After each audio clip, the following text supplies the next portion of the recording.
Call to order the regular board meeting of the Hudson River Black River Regulating District. Roll call, Mr. Farrar. Mr. Chairman. Mark Finkel. Here. Albert Hayes. Here. David Bergstresser. Here. Anthony Nandovis. Excuse. Jeffrey Rosenthal. Present. Robert Moore. Present. Michael Clark. Here. Robert Leslie. Here. Robert Fulton. Here. John Hodgson. Here. Stephanie Rizicki. Here. Richard Ferrari. Here. Mr. Chairman. Thank you. We need a motion to adopt the meeting agenda, as I know there's no need to revise it, as far as I know. I'll make that motion. I'll second it.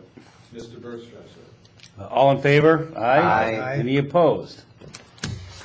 We have one guest and speaker, David Smale from... Stand right here. Okay. This way we'll pick you up there.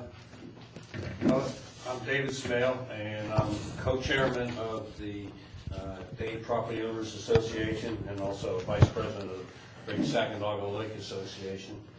And I would like to thank Mike Clark and John Hodgson coming to the property owners meeting this past Saturday. You had probably 30 to 50 people there, and several people asked many inciting questions, and it's helpful to have the district there so that they can answer the questions of the people. And Mike has agreed to also attend our meeting of the Great Sacandaga Lake Association, which is August 7th. And we appreciate what the district is doing for the lake and maintaining the levels within the lake so that we can use it for boating and recreation. And I just wanted to thank Mike for coming to the meetings. My pleasure. Thank you. Thank you. Need a motion to approve the June 9th, 2015 regular board minute meetings. I'll make that motion. Mr. Rosenthal. I'll second. Mr. Hayes. Any discussions or corrections? No. All in favor? Aye. Any opposed? So moved. Report of the Executive Director. Mr. Clark. Mr. Chairman, thank you. My report is on page 36. It pretty much speaks for itself. Did attend, as Mr. Smale mentioned, attended the Dade Property Owners Association meeting, and done that for a few years now. Also, Great Sacandaga Lake Association.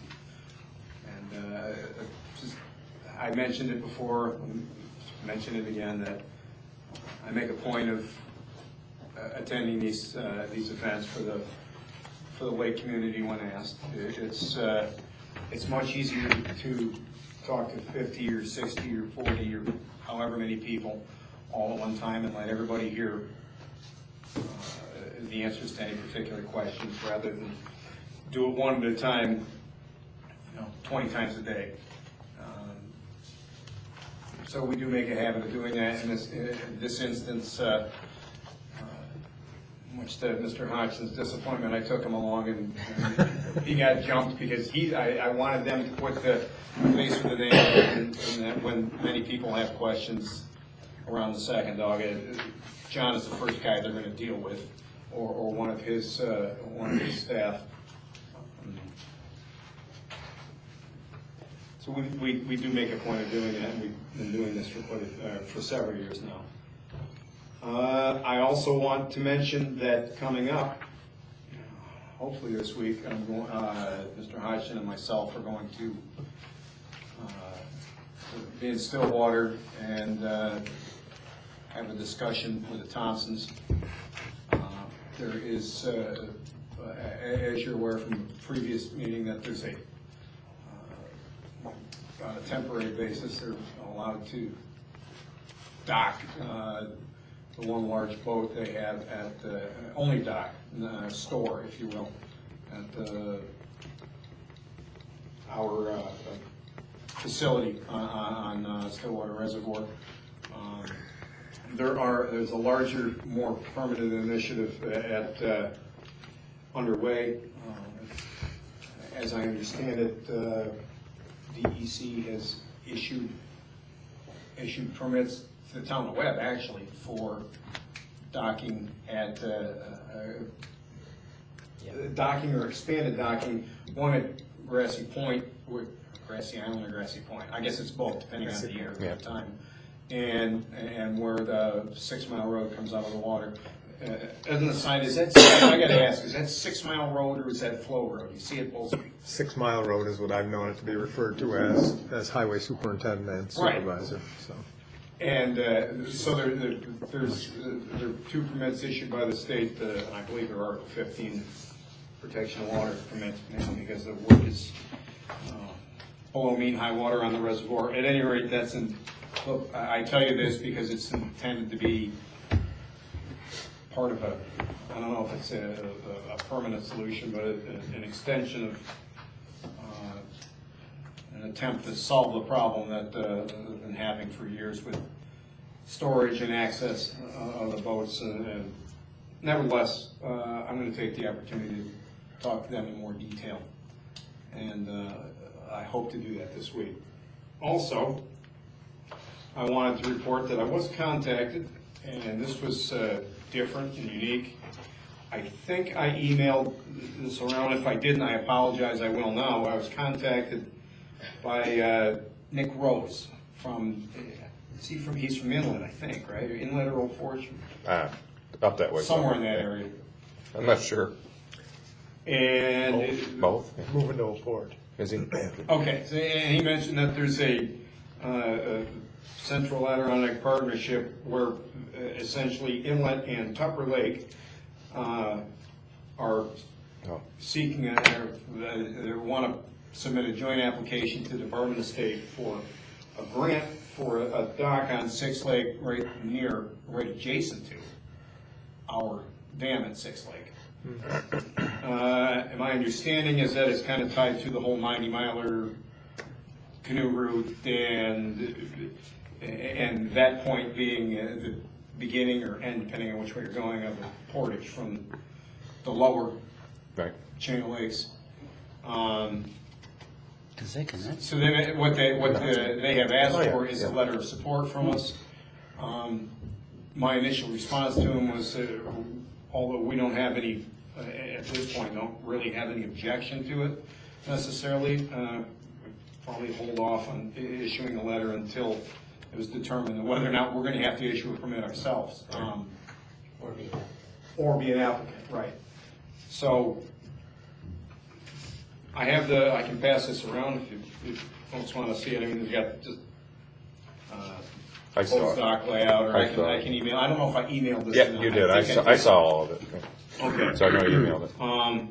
I just wanted to mention that is out there, and although we haven't taken any formal action on it at this point. Have we looked into whether we need to be an applicant or issue a permit, or? Honestly, not yet. Okay. But yeah, we're going to have to if they pursue it. Then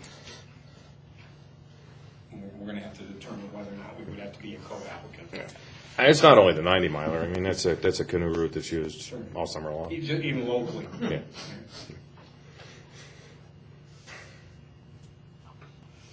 Oh, and that is a good point. Also, I have neglected to mention up until now that in the interim, since the last board meeting, staff, primarily Mr. Fulton, made the tremendous effort to update and revise our engineering report for the Conklinville spillway projects. I'll call them projects. For a submission to New York State Environmental Facilities Corp. As part of our application for the Clean Water State Revolving Fund. In other words, if you recall, that's where we are very hopeful that we will receive low interest bonding. Presently, we are on what they refer to in their world as their intended use plan. We're on the draft intended use plan. it's our understanding that as soon as they have buy-in from the US EPA that our project is indeed fundable under the Clean Water State Revolving Fund, that they will then advance us to the final intended use plan, which is published in October. Now, that sounds like a whole lot of words that are intended to mean something. Really what it means is that at that point, when we are on the final intended use plan, we are then eligible for the short-term low interest, or we don't know yet, potentially zero interest, construction financing. The way these programs work is they fund as need be, similar, I guess, to the way someone would do it if they're building a home and have a construction loan from the bank. We're not going to the bank, we're going to deal through the state revolving fund, or we would have to receive the construction money to complete the project or projects, contracts. And when everything is finalized out and everything is finally complete, then the total amount that was borrowed under that short-term financing would then be rolled into a low-interest bond. That's really the significance of being on their intended use plan, because at that point it's a go for us. We're hopeful, and I dare say optimistic, that we'll be on that. We're waiting for final word at this point. Good. Who's our deputy secretary now? It escapes me. Basil Sagos. Oh, okay, you did mention that last time. Any other questions? Yeah, is that complete your report? That's my report. Any questions for Mike? If not, very good. We move on to contracts. Mr. Fulton. Thank you. We sent an email that contained a memorandum as well as a resolution concerning the Stillwater Dam 7 Part 12 independent consultant safety inspection. And as we just passed out a copy of that, if you didn't receive the email or bring it with you. The Federal Energy Regulatory Commission requires an independent consultant safety inspection, similar to what we just recently went through with Conklinville Dam, and require that at the Stillwater Dam also every 5 years. This is the 7th Part 12, and it is due. The inspection report is due January 1st, and you recall at the April board meeting, the board authorized staff to procure engineering services consistent with our state procurement guidelines in section 136A.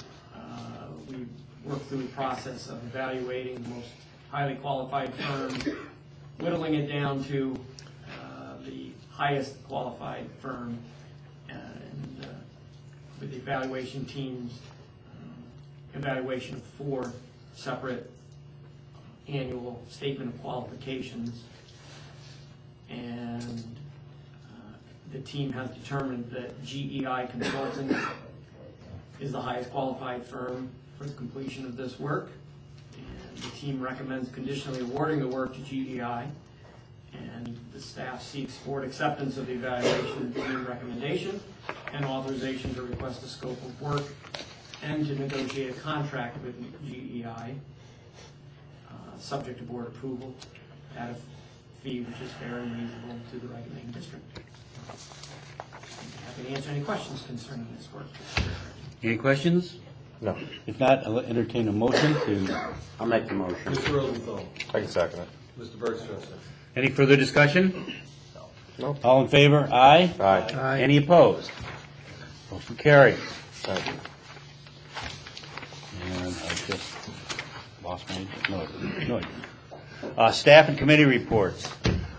First is the report of the governance committee. Mr. Rosenthal. All members were present for Mr. Leslie's presentation for the procurement policy revisions. I'm certain that no further discussion is necessary with regard to that.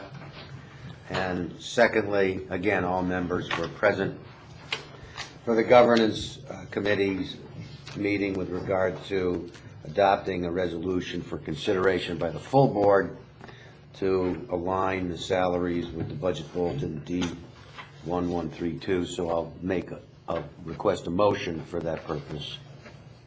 Is there a second to that motion? Comment, I'll second it. Any further discussion? All in favor? Aye. Aye. Any opposed? Thank you. General Counsel's report, Mr. Leslie. Thank you. As an aside, if you're okay, I'm going to take Mr. Rosenthal's admonition that you guys have already heard both the procurement policy revisions and the resolution, and parrot what I said in his words for the minutes, as these minutes are separate from the minutes of the Yeah. council. So my report is also in here, page 38 of your report packet. I worked with Dan Rubin of Gervin Plaza to complete the outside council report for the independent auditors. He noted in there that we had not had a change of attorney for the NIMO case that NIMO brought in Onondaga County, challenging our compliance with the offer of settlement. So we got that done. We'll work on extending their legal services contract with Gervin Plaza. And I think it's up in September, despite the fact that at the time we came into contract with them, it was an emergency because we were worried we were going to get an immediate decision from the federal court, require trial counsel immediately. We haven't received a decision from the federal court yet, so we're still waiting. On the upside, they haven't spent a lot of money, so that's good. And the balance of our time has been, balance of my time has been with the revisions to procurement policy. Those remain underway. Any questions? Any questions for Mr. Leslie? Thank you very much for the report. Fiscal officer. No compliance officer. Oh, compliance, I see it, I'm sorry. Compliance officer. Just- I want to make sure we're in compliance. yeah. Good morning, my report can be found on page 39. As I do every month, every board meeting, the contract reports are included in your packet, and then it's required for Public Authority Law 2879. Page 40 is the non-legal contract status. 41, you can find MWBE contract status, and page 42, legal status. Of note, this month, the first quarter utilization report was submitted to ESD. Our MWBE spend or utilization was $70,921, which gave us 26.23 for our first quarter. That's a very positive showing, and our forecasted spending for the rest of the year, I believe, will be pretty good for, if not meeting, real close to the 30% that were required. The MWBE 2016 disparity study that I mentioned previously has been completed. All information from 2010 to 2015 was submitted to ESD. They have come back, they want a little more information, which is at the end of it, but that's been completed, and that may lead to a revision in the 30%, hopefully not higher. And I'm currently still working with CFO on a possible upgrade to our access payment system, and working so we can at some point accept credit card payments for our access renewals and fees and those things. That completes my report, and share any questions. Any questions? Chief Fiscal Officer, Mr. Ferrara. Mr. Chairman, my report can be found on pages 43 to 90. I'll just cover three areas. The lion's share of my time was spent completing public authority reports that are due September 30th. 6 or 7, they largely involve financial, budget, debt, governance, and some policy deliverables. Also, spent a lot of time with pre-closing activities in preparation of KBL's independent audit for the just recently completed and ended fiscal year June 30th, 2015. We provided electronically 15 folders of data, which is like 75 files of stuff, which will go a long way to them hitting the ground running the last week of August, and hopefully, we're in 4 days and out, and we get another unqualified audit. Finally, as Stephanie mentioned, we continue to work together, concerning a whole host of compliance issues, and it's compliance is an interesting area because there's virtually everything you can look at has a compliance component to it. So we're still drilling down in certain areas and expanding in others, and hopefully over the next 6 months or something we'll have that job really nailed down, and she'll be off on her own. That's my report. Do you have any questions? Any questions? Nothing right now. Very good. Board expenses. expenses, Page yeah. 91, board expenses, Mr. Chairman. We have expenses for, I believe, 2 board members. Mr. Rosenthal, Mr. Neto. I forgot mine. Again. 11903, 9969 respectively, 21872 total. Mr. Chairman. Motion to accept the expenses and pay them? Make that motion. Mr. Bergstrom. Second? Mr. Hayes. All in favor? Aye. Aye. Any opposed? So Since moved. it's mine, I'll abstain. We have enough members here. Hudson River Administrator, Hudson River and Black River Administrator.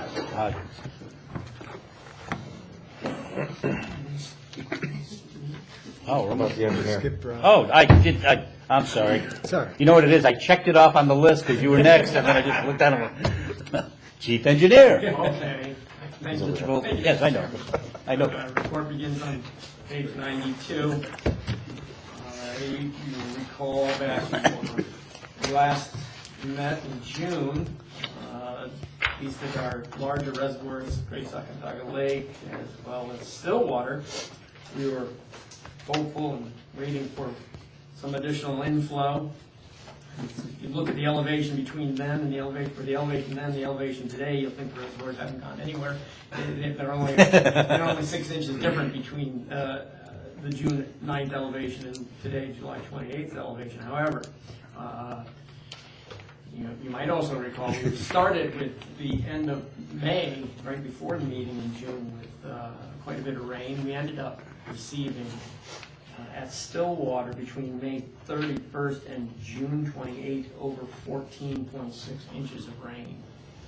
And Conklinville was not too far out from that. For the month of June, I believe it was about 6-7 inches. Indian Lake, we had 8.6 inches. Mayfield, we had 7.7 inches, 7.6 inches. And so precip in the month of June at Great Sacandaga Lake, Indian Lake area, Hudson River area, ranged from about 190 to as much as 218% in the Black River area. Stillwater was checked in at 256% of historic average June rainfall. So, in hindsight, and certainly not necessarily my doing, it kind of paid off. We were where we were on June 9th in terms of the Stillwater Reservoir elevation. For had we received that 14.5 inches of rain and been full, which we normally would be, would have been a far different scenario than we had to experience. That being said, we still had to release quite a bit of water, and I've only recently, about a week ago, backed off of our 1,000 CFS release. We're now down to 600. Tomorrow we're backing down to 300, and it has taken this long to bring that reservoir down to a point where,